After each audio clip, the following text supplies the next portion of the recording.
corresponde al sistema nervioso central. Y a mí me parece que el sistema nervioso es un gran mundo, un mundo arte de la anatomía, y es por eso de que existe incluso un grupo que se denomina el mundo de la anatomía dentro de incluso la neurociencia. Pero no podemos desconectar totalmente lo que es morfología de anatomía del sistema nervioso. Y aquí tenemos que hacer una diferencia. Primero, en que en los cursos de anatomía o de morfología debe quedar claro la anatomía del sistema nervioso, que no es igual hablar sobre neuroanatomía. La anatomía del sistema nervioso se va a constituir por básicamente las configuraciones externas de la estructura, pero también por la configuración de lo que se denomina el sistema nervioso periférico. Es decir, que usted debe manejar la conformación de los nervios, porque eso es lo que va a participar en la anatomía topográfica. Pero la constitución interna, las vías que van a ser medulares, los fascículos que van a ser corticales, las vías que van a pasar de lado a lado, que se van a denominar comisurales, la interacción de un núcleo con otro, o de un núcleo con la corteza cerebral, y toda esa estructura es parte de neuroanatomía. ¿Se entiende? Por lo tanto, cuando se dice, mire, tenemos que sacar esta información, por ejemplo, en los planes de estudio de muchas escuelas, sacar esta información de sistema nervioso y tirar la neuroanatomía, usted no puede tirar toda la neuroanatomía para un lado, pero la anatomía del sistema nervioso debe quedar en los cursos de anatomía. Por eso es que nosotros, ¿qué vamos a hacer hoy? Vamos a comenzar a dar los lineamientos de las generales de cómo se conforma el sistema nervioso, pero para ir orientándolo hacia la constitución de un nervio espinal, para que finalmente usted sepa cuáles son los que se denominan los ramos anteriores y ramos posteriores y cómo se constituyen los plexos.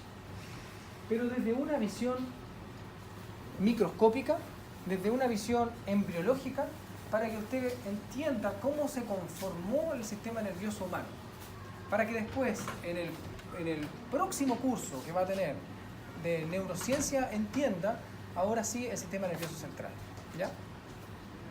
En la ruta nosotros vamos a decir que vamos a hablar sobre la generalidad del sistema nervioso central, y yo le coloco generalidades, a pesar de que vamos a hablar un poquitito de lo que son algunos espacios que son durales, o sea que vamos a hablar de meninges, vamos a hablar de espacios meningios, vamos a hablar de la clasificación del sistema nervioso, aunque involucre otro tipo de sistema nervioso periférico, como autónomo, igual me parece que son generalidades del sistema nervioso en general. Generalidades de la médula espinal, porque vamos a hablar de la constitución de la médula espinal, cómo se forma esta médula, para finalmente entender cómo se forma un nervio raquídeo. Y esto a mí me parece, esta transición me parece tremendamente importante, puesto que yo también les puedo decir, nos saltamos esto y decimos los nervios raquídeos son estructuras que se denominan o que se encuentran de forma metamédica, 31 pares de nervios. Eso no tiene ninguna ciencia, porque después cuando yo le diga si entiende por qué el nervio musculocutáneo que se ubica en relación al miembro superior es mixto, usted me va a decir, sí, es mixto porque tiene inervación motora y sensitiva. Sí, pero ¿por qué? ¿Dónde entregó su inervación motora? ¿Dónde entregó su inervación sensitiva? ¿Por qué se diferencian? ¿Cómo llega un nervio a ser mixto?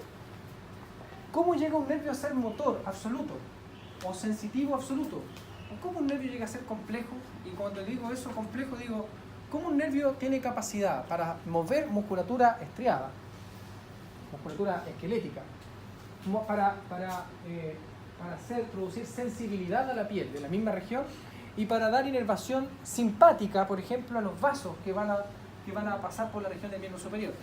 ¿Cómo un nervio llega a hacer eso? El mismo nervio. ¿Quién le conforma quién le proporciona esa capacidad? Para poder entender eso que usted necesita generalidades de la médula espinal y sobre todo embriología. Luego, cuando vamos a ver cómo se constituye un nervio, hablaremos de las partes autónomas de los nervios raquídeos y aquí nos vamos a ir finalmente hacia las divisiones anteriores y posteriores. Yo que espero en estas clases de hoy y mañana llegar aproximadamente hasta por aquí, para después hablarle de plexos, sin problemas. Porque aquí está lo duro. Esto es lo que tiene la complejidad mayoritaria, sobre todo para una prueba, para las preguntas de la prueba. Pero esto lo vamos a dejar idealmente para el próximo curso. A pesar de eso, a lo mejor alcanzamos a hablar de plexo cervical, ¿ya? Y aquí nos vamos a relajar, que alcanzamos, ¿ya? El sistema nervioso se va a dividir en dos tipos. El sistema nervioso central, que está conformado por el encéfalo y por la médula espinal. Pero el encéfalo se le va a denominar a la suma de cerebro, cerebelo y el tronco del encéfalo. Cerebro, cerebelo y tronco encefálico tiene un tipo de inducción genética, un tipo de inducción de crecimiento, un tipo de embriología distinta a la médula espinal. Y tiene que ser así. Tiene que ser así porque básicamente la médula espinal debe mantener un sistema de crecimiento tal que esté muy bien regulado para que no crezca tanto, para que se diseñen muy bien los nervios. Pero en cambio, el encéfalo debe estar un poco más libre en relación al crecimiento, a la capacidad de migración neuronal, a que una neurona, una vez que se formó un neuroblasto, tenga la capacidad a través de una estructura que se denominan glías radiales de avanzar hacia la más periférico para formar la corteza cerebral y tener la libertad de avanzar para donde quiera. ¿Por qué? Para poder formar esquemas cognitivos, para que la persona tenga la libertad de pensar y de formarse o formar una personalidad como quiera. Y eso se denomina finalmente una plasticidad. Entonces, en la médula no ocurre eso. Por eso es que tenemos un diseño distinto, porque la médula espinal es sustancia blanca externa y la médula tiene una sustancia interna que es gris. Básicamente, mantenemos un contingente de núcleos celulares en el centro y axones hacia la periferia. Es bastante más sencilla su conformación, pero no menos importante. En cambio, el sistema nervioso central y lo que corresponde a cerebro y cerebelo, sobre todo, mantiene una configuración de corteza o de sustancia gris periférica y sustancia blanca interna, es al revés. Y como es al revés, necesita un sistema, digamos, embrionario y de inducción génica distinta. Y a eso es lo que nosotros vamos a dirigir en esta clase. El sistema nervioso periférico. El sistema nervioso periférico a mí me gusta mucho, pero una vez que se entendió esto. Me gusta mucho porque hablar de pares craneales es un mundo.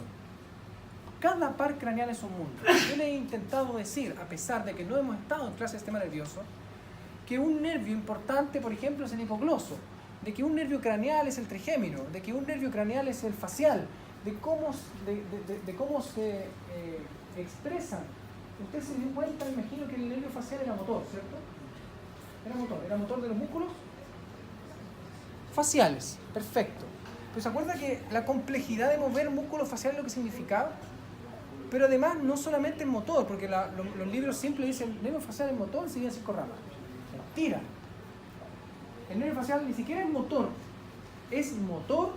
es sensorial porque lleva la capacidad del gusto 2/3 anteriores de la lengua a través del nervio cuerda del tímpano que pasa por el oído, y el nervio le entrega inervación parasimpática a otros nervios, o sea, también es autónomo, vegetativo, y también es sensitivo, porque le lleva inervación sensitiva a una región específica de la concha auditiva que se denomina zona de Ramsay-Hunt. Por lo tanto, el nervio es mucho más que motor. Y todos los nervios de los pares craneales son mucho más que un nervio sensible. Hablaremos de esto. Nervios espinales. Los nervios espinales es nuestro fin, ¿cierto? Para la prueba. Los nervios espinales normalmente en un texto de anatomía dicen que son nervios simples, pero no son simples. No. Que sea más simple que un nervio craneal no le da característica de ser simple. Efectivamente no se constituye desde el tronco del encéfalo, no tiene núcleos tan relevantes, no tiene interacción de otros núcleos, pero tiene una constitución tan compleja como los otros, porque el nervio espinal puede ser motor, sensitivo, puede ser autónomo, y autónomo puede ser víscerosensitivo, somatosensitivo, o sea que puede tener sensibilidad a víscera, sensibilidad hacia la piel, pero autónoma. O sea, es mucho más que solamente sensibilidad, puesto que la sensibilidad, como nosotros la conocemos, es dolor, temperatura, presión. Y la capacidad motora, como nosotros la conocemos, es mover músculo esquelético. Pero hay musculatura que es pilorectora, por ejemplo, que mueve un pelo en el brazo. Y por lo tanto, ¿cómo se mueve uno de estos folículos? Bueno, hacia la musculatura lisa. Pues musculatura lisa usted no tiene capacidad de movimiento consciente. Por lo tanto, deberá ocupar el mismo nervio, pero a nivel del sistema nervioso autónomo, simpático, para poder llevar y hacer una pirorección. ¿Se entiende que es más complejo que solamente ser motor y sensitivo? Eso es lo que yo quiero entregar. El sistema nervioso central entonces se divide en este encéfalo y la médula espinal. La médula espinal mantiene segmentos espinales, segmentos medulares, que van a ser 31 segmentos medulares donde van a salir 31 pares de nervios raquídeos. O sea, tiene un segmento adicional en relación a la cantidad de vértebras. Y el encéfalo va a tener un diseño mucho más complejo, pero básicamente va a tener un diseño en relación a unas vesículas que se denominan vesículas primarias, que van a ser 3 vesículas en el comienzo de todo. Cuando alrededor el embrión tiene no más de 4 semanas. Cuando tiene 4 semanas comienzan las vesículas que se denominan primarias. Esas vesículas primarias van a ser vesículas prosencefálica, mesencefálica y romboencefálica. 3 vesículas, 3 globos, 3 expansiones que adentro no tienen nada. Pero en la periferia de ese pequeño globo, lo que lo constituye mantiene el potencial de inducción total del sistema nervioso a nivel del encéfalo. O sea que de esa romboencéfalo, de esa vesícula romboencefálica, se va a formar esto. Por eso que aquí dice romboencéfalo, aunque se ve más mal. Romboencéfalo, porque de esa vesícula romboencefálico va a formar el puente, el bulbo, por ejemplo, o las estructuras que van a ser más inferiores a nivel del tronco del encéfalo, como el cerebelo. La vesícula mesencefálica siempre se va a mantener estable y entonces va a ser un canal de paso de una estructura superior a inferior y viceversa, de tal forma que va a formar el mesencéfalo. Y en cambio, la vesícula que se va a denominar prosencefálica se va a dividir luego, a la 6ª semana aproximadamente, en 3 vesículas. Se va a dividir, y estas son las vesículas más altas. Y esas vesículas se van a dividir en 2 laterales, que se van a denominar teleencefálicas, y por lo tanto, lo que se denomine teleencéfalo van a ser los hemisferios cerebrales. Tremendo trabajo para hacer dos subvesículas laterales, van a formar los hemisferios cerebrales. Y la vesícula central, que va a quedar conformada, se va a denominar diencefálica y va a formar el diencéfalo. O sea, la región del tálamo, subtálamo, epitálamo, etcétera, etcétera, etcétera. Una región central del cerebro. Por eso es que, sin leer esto, pero como yo manejo embriología, sé de dónde deriva cada estructura de qué vesícula embrionaria. Y después sé que cada vesícula embrionaria, porque yo le dije que no tenía dentro nada, sé que van a formar los ventrículos encefálicos, que básicamente van a ser expansiones, cavidades vacías, que van a tener internamente líquido cerebroespinal, porque van a estar hechas para la constitución, para la filtración del líquido cerebroespinal. Ahí se va a fabricar y va a emerger por unas regiones que son del tronco encefálico para formar el líquido cerebroespinal periférico.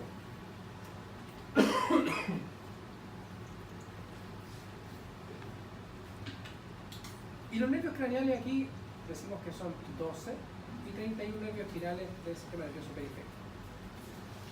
Esto es importante, a mí me parece que es fundamental para comenzar a hablar de generalidades.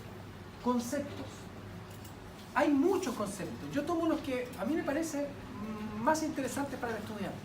Pero nosotros podríamos hablar de neurona y conceptos de lo que es un Golgi 1 y Golgi 2, o la característica de una dendrita, neurona espinosa o no, pero esos conceptos yo me imagino que ustedes los va a analizar en bases o en algún momento en otro, o en neuroanatomía.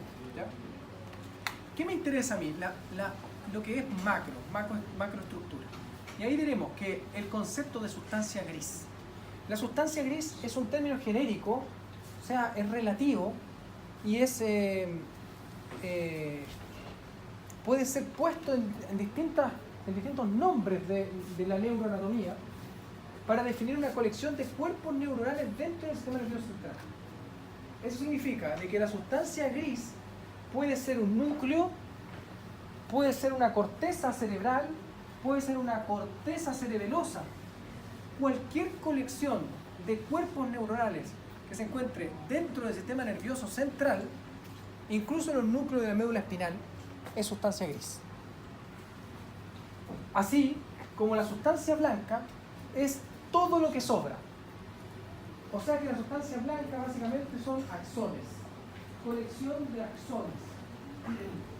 Esa colección de axones puede ser periférica o central. Si estamos hablando de la médula espinal, diremos que es periférica, porque la médula, dijimos que la médula tiene una constitución tal que la sustancia blanca es periférica. Pero si estamos hablando a nivel cerebral, diremos que esa sustancia blanca se encuentra dentro de la corteza. Por lo tanto, es un término genérico para hablar de una colección de axones, y en cambio la sustancia gris de cuerpos neuronales o somas. Corteza, fina capa de neuronas, y específicamente de somas neuronales, que se va a ubicar en la superficie del elemento del sistema nervioso central. Entonces hablamos de corteza cuando estamos hablando de la sustancia gris que es periférica. Y entonces hablamos de una corteza cerebral, hablamos de una corteza cerebelosa. Núcleo.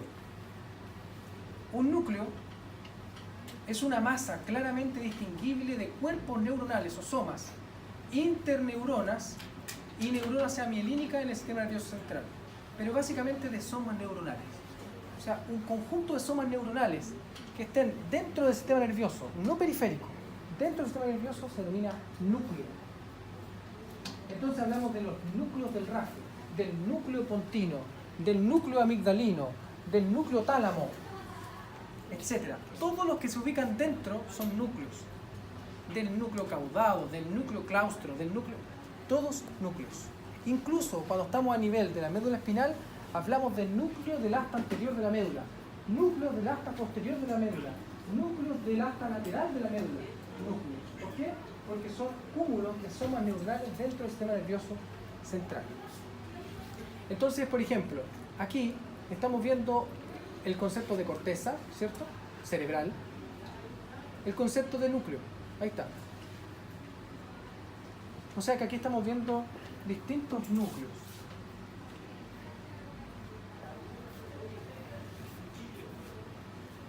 Acá, en un acercamiento, estamos viendo núcleos, distintos tipos de núcleos. Ahí estamos viendo los espacios que van a ser los ventrículos, que son el vestigio de estas vesículas embrionarias. Más núcleos. Ni siquiera vamos a decir los nombres, no tiene sentido. Pero aquí estamos viendo entonces el cúmulo pero de sustancia blanca. Por lo tanto hablamos de sustancia blanca. Pero cuando hablamos de sustancia blanca en un corte completo, y nosotros queremos decir, en vez de sustancia blanca, que puede ser relativo porque usted se puede estar refiriendo a una comisura, es blanca, se puede estar refiriendo a una cápsula, es blanca, se puede estar refiriendo a varias cosas. Por lo tanto, en un corte completo, y nosotros queremos referir a todo lo que se ubica blanco, a todo el cúmulo, se denomina centro oval. ¿Ya? Centro oval. Entonces, centro oval es el cúmulo de axones en un corte anatómico. Pero si un núcleo se ubica tan cerca de la superficie que a nivel de la superficie usted casi puede verlo, así como con una fina capa de células blancas, ya no se denomina núcleo, se denomina locus. Entonces ahí hablamos del concepto de, por ejemplo, locus coeruleus. El locus coeruleus, ¿qué es? Es un núcleo. Sí, pero está levemente sumergido. No alcanza a ser corteza, no alcanza a ser núcleo, porque se puede ver casi a contraluz. Entonces hablamos de un locus. ¿Y cómo se ve el locus a nivel superficial? Como una sustancia blanca oscurecida. Sustancia blanca pero oscurecida, pero no alcanza a ser corteza. Locus. Habíamos hablado de sustancia blanca, pero también podemos hablar, ¿cierto?, de centro oval. Sí, vienen más. Tracto. El tracto son todos los términos que van a ser básicamente circuitos, circuitería. Vamos a hablar de sustancia blanca. Los núcleos o los somas. Entre un núcleo y el otro debe haber sustancia blanca pasante, ¿cierto? A cualquier nivel. Por lo tanto, un tracto es una colección de axones en el sistema nervioso central que tiene un mismo origen o un mismo destino. Un mismo origen y un mismo destino es importante porque eso quiere decir de que un tracto espinotalámico, el tracto espinotalámico, empieza en la médula espinal, en un segmento, y termina en un punto preciso del tálamo. Tiene el mismo origen, tiene el mismo destino, por lo tanto es un cable directo. Los cables directos se denominan tractos. Los fascículos. Un fascículo es un poco más complejo.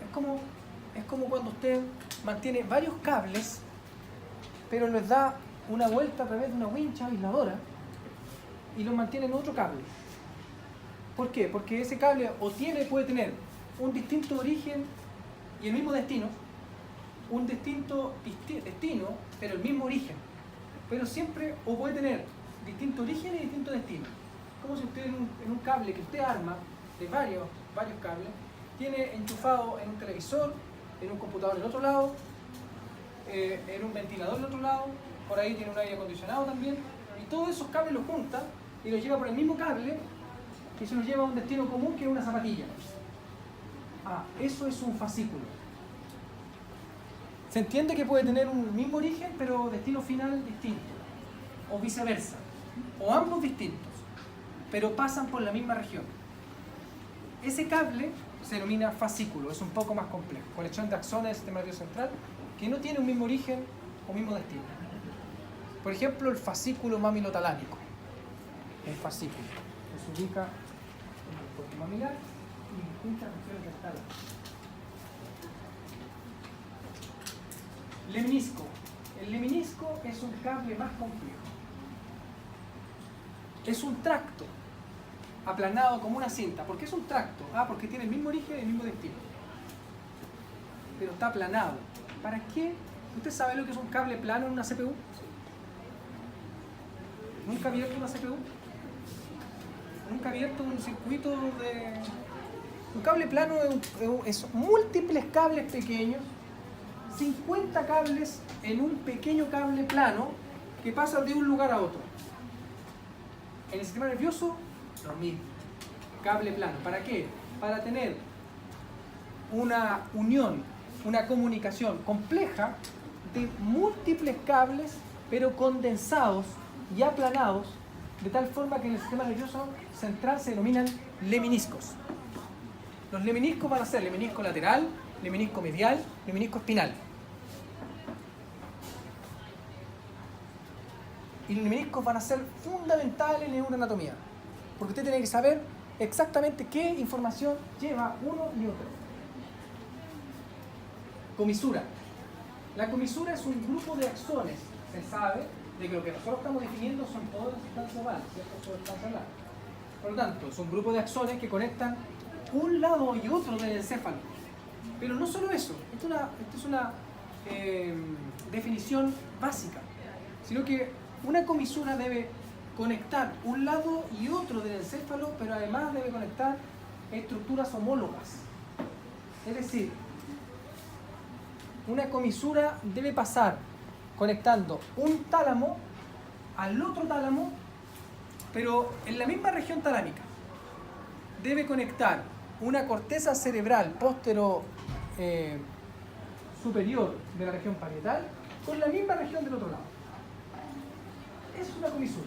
Y comisuras a nivel del sistema nervioso central existen varias. Comisura blanca, la región del epitálamo, no es el mejor ejemplo porque es una región muy pequeña. El cuerpo calloso. El cuerpo calloso es una gran comisura, la principal. La conexión de todas las cortezas cerebrales de un hemisferio contra el otro. Una comisura. Pero en la médula espinal también existen comisuras.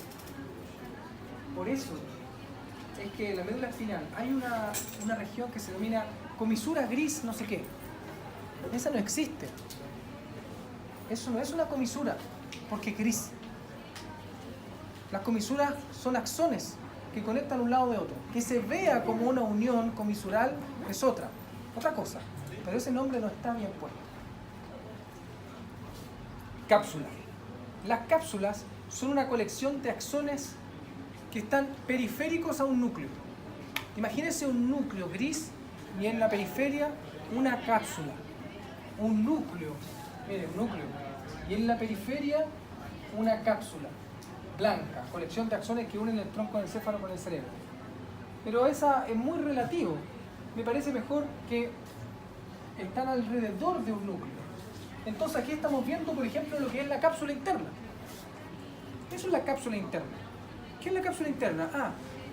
La periferia de varios núcleos de la estructura diencefálica, del diencéfalo. Así también existe, más periféricamente a esto, una cápsula externa. Parece que la habíamos visto incluso. Aquí, cápsula interna, miren. Cápsula interna, con un brazo anterior y un brazo posterior. Cápsula externa. Cápsula extrema. Cápsula interna, externa, extrema, hay varios tipos de cápsulas.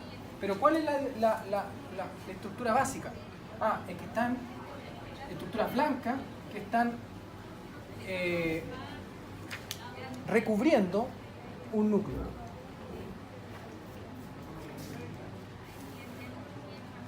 Y el concepto de nomenclatura también me parece interesante.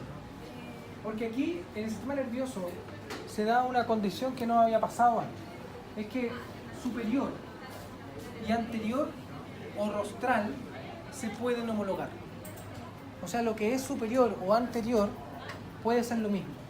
Y lo que es posterior, caudal o inferior puede ser lo mismo. Y eso va a depender, o más bien, esa situación se da puesto que los estudios del sistema nervioso se dan en animales inferiores. Y lo que para un cerebro es anterior en una rata, para nosotros es superior. La mayor cantidad de publicaciones están en relación a ratas de laboratorio. Por lo tanto, se habla en nomenclatura anatómica homologando, en la investigación sobre todo, lo que es superior o anterior. Y lo que es posterior o caudal, que va a la cola de la rata, como para nosotros ser inferior. ¿Vale? A mí me parece que hay varios conceptos que se nos quedan.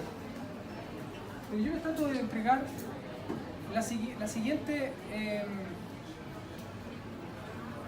idea. Es que usted, antes de meterse en este mundo, en el mundo del sistema nervioso, debe manejar conceptos. Y va a tener que leer conceptos, como si fuera un diccionario. Si usted va leyendo y se encuentra con un fascículo, ¿qué es un fascículo? Hágase la pregunta. Cuando usted esté leyendo y le hablen el núcleo caudado, no se lo coma. Pregúntese, ¿por qué se llama caudado? ¿Tendrá una cola? ¿Igual que el hígado? Sí. Igual que el hígado, tiene una cola. Para que usted tenga esa capacidad crítica, porque es la única manera que usted va a encontrar lógico el sistema nervioso. Porque si no, le va a aparecer una sarta de cosas ilógicas que va a ser más difícil de aprender. Por eso es que yo les coloco ese conjunto de términos que a mí me parecen importantes. Sobre todo porque cuando están en neuroanatomía hablan del fascículo tal y cual, de los tractos tal y cual, y muchas veces los estudiantes hablan del tracto, fascículo y menisco como lo mismo. El fascículo medial. ¿El fascículo medial cuál es ese? Es el de menisco medial. Porque tiene una diferencia enorme en el contenido, ¿me entiendes? En el sustento teórico es otra cosa. Nervios craneales. Nosotros hemos hablado de varios nervios, pero así de manera expuesta. Nosotros diríamos que los nervios craneales son parte del sistema periférico, que usted los va a conocer en detalle. Los va a conocer en detalle en neuroanatomía, sobre todo los nervios que usted no va a conocer en los cursos de morfología. para terminar, solamente diremos que los cursos de morfología nosotros nos vamos a encargar, morfología 2, del nervio oculomotor, troclear, abductor, facial, vestíbulo coclear. El resto, óptico y olfatorio. El resto, nervio vago, nervio accesorio, nervio hipogloso, etc., van a ser vistos en neuroanatomía, ¿ya? Del ramo de neurociencia. Dejémoslo aquí, continuamos mañana.